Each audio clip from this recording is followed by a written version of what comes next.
There are certain people we used to teach kumbhak to many people. We taught many people kumbhak in those times, and people tagged kumbhak as ventilator.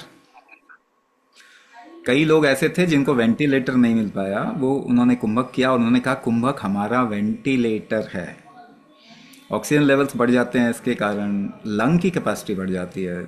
Usually when you go, there are many people who have got into nerve damage, lung issues after Covid. जिन्होंने कुंभक किया उनको ये सब नहीं हुआ। In fact ऐसे बहुत सारे लोग हैं जिन्होंने कोई वैक्सीनेशन नहीं लिया, केवल कुंभक किया और उनके घर में कोविड हुआ, उनको हल्का फीवर हुआ फिर ठीक हो गया। तो see, if you want to decode that aspect, एक बात आपको थोड़ा अपनी समझ में रखना पड़ेगा। When people talk about a disease, वो कहते हैं ये ब्लड प्रेशर हो गया, डायबिटीज़ हो गई, कोविड हो गया, या फिर ये पर्टिकुलर इन्फेक्शन हो गया। तो एक बात याद रखिए, वो जो भी बोल रहे हैं वो ज़रूरी नहीं है कि वो सही हो। ठीक है ना, ऐसा ज़रूरी नहीं है कि वो जानते हैं। There are 700 odd diagnostic test available. आपको लगता है कि वो डायग्नोसिस आपके ऊपर सटीक बैठता है? अगर कैंसर का कारण मालूम होता तो दुनिया में कैंसर क्यों बढ़ रहा होता, बताइए? किसी को नहीं मालूम।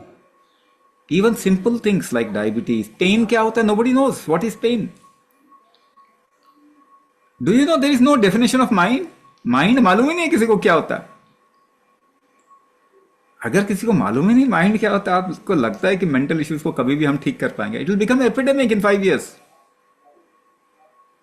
5 साल में epidemic. Just think about cancer. हमने तो जिस तरीके से, the way we are approaching health, we have taken a project हर घर कैंसर। 10 साल में तो होने वाला है ना, आप भी देख रहे हैं। How many cancer cases you are hearing about? हर घर कैंसर होगा, because the direction we are going, you think we have something called age modern. हमने बहुत एडवांसमेंट कर लिया, मतलब एक भी बीमारी ठीक नहीं करना। ये अगर एडवांसमेंट होता है तो सोचिए आपको क्या सिखाया जा रहा है, क्या पढ़ाया जा रहा है। तो हमेशा याद रखें, जो भी बोला जा रहा है जरूरी नहीं है कि वो बिल्कुल सही हो। दूसरा, nobody knows the consequence of whatever they are doing in long term. Long term consequence किसी को मालूम नहीं। जैसे मैंने बताया, पैरासिटामोल खा रहा है जो, कैंसर होगा उसको, मगर लॉन्ग टर्म देखा ही नहीं कि कब होगा। हो सकता है 2 जनरेशन में हो जाए। अब तो 2 जनरेशन हो गया, तो आप ग्रोथ फैक्टर को खराब करोगे तो ये तो नहीं सोच सकते कि आप हेल्दी रह सकते हैं। Just for a little comfort, है ना, पेन नहीं चाहिए मुझे, तो प्रोस्टाग्लैंडिन इनहिबिट कर दो। अब कैंसर चाहिए, आप जब कहते हैं पेन नहीं चाहिए तो आप क्या कहते हैं? कैंसर चाहिए मुझे, न्यूरो डिजेनरेशन चाहिए, जॉइंट इश्यूज चाहिए, मस्कुलर डिस्ट्रॉफी चाहिए।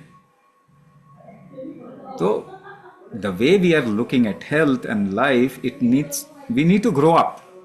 थोड़ा और अच्छा बनना पड़ेगा।